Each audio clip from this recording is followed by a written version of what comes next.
మాకు 317 జియోలో మాకు June 5th Nalgonda transfer చేశారు సార్.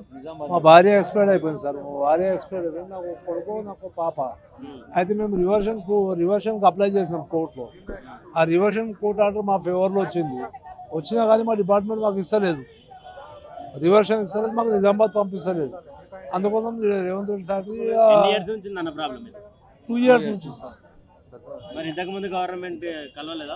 అప్పుడు కలిసాం సార్, మస్తు కేసీఆర్ సార్ని కలిసినాం, కవిత మేడంని కలిసినాం, హరీష్ రావు సార్ని కలిసినాం, అందరినీ అది కాదయా అది బాబు, అది పని కాదని చెప్పారు వాళ్ళు. అయితే మొన్న రేవంత్ రెడ్డి సాబు ఎలక్షన్ ముందు చెప్పిండు 317 జియో క్యాన్సిల్ చేస్తా, దాన్ని ఏదో పరిష్కారం చేస్తా అని చెప్పిండు. మాకు అదే ఉంది. మళ్ళీ మాకు కోర్టు నుంచి ఆర్డర్ కూడా వచ్చేసింది, జడ్జిమెంట్ మా ఫేవర్లో. రివర్షన్ ఇచ్చేయాలి వీళ్ళకి, జూనియర్ స్టూడెంట్ ఇప్పుడు సీనియర్ స్టూడెంట్. మాకు జూనియర్ స్టూడెంట్ రివర్షన్ ఇచ్చేసి నిజామాబాద్ పంపించమని కోర్టు నుంచి జడ్జిమెంట్ వచ్చింది. మా డిపార్ట్మెంట్ ఇస్తలేదు ఇప్పటిదాకా. అదే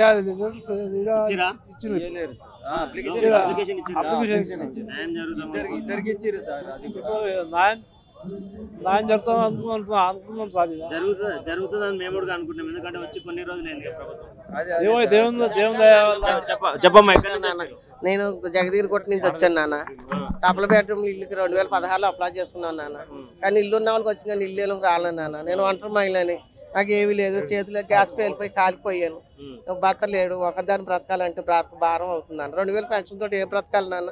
కిరాయి కట్టుకోవాలా, మనిషికి బ్రతకాలా? మరి మాకు ఇప్పుడైనా ఈ అధికారం అయినా ఇప్పుడు సీఎం గారు అయినా మా అలాంటి వాళ్ళు చూసి డబుల్ బెడ్రూమ్ ఇల్లు ఇవ్వాలని మేము అడుగుతున్నాం. ఇచ్చాము నాన్న. మేము జగదీర్గుట్ట అండి. మా అత్తమామకు కానీ మాకు కానీ మా ఆయనకు కానీ ఇలాంటి ప్రాపర్టీస్ కానీ జాగ భూములు కానీ ఏమీ లేవు సార్. మెయిన్ ఇల్లు కూడా లేదు.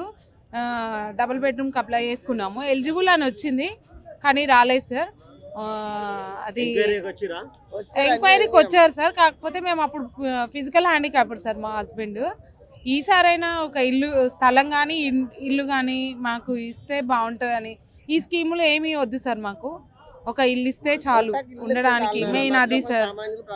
ఆ ఇల్లు లేకుండా ఈ కిరాయిలు ఇప్పుడు వస్తున్న డబ్బు మెయిన్ ఇవి పెట్టుకొని బతకలేకపోతున్నాం సార్. పిల్లలు ఇల్లు రెంట్లు కట్టుకుని, మా అత్తమామ వాళ్ళు కూడా అట్లానే 35 years నుంచి అట్లానే ఉన్నారు సార్.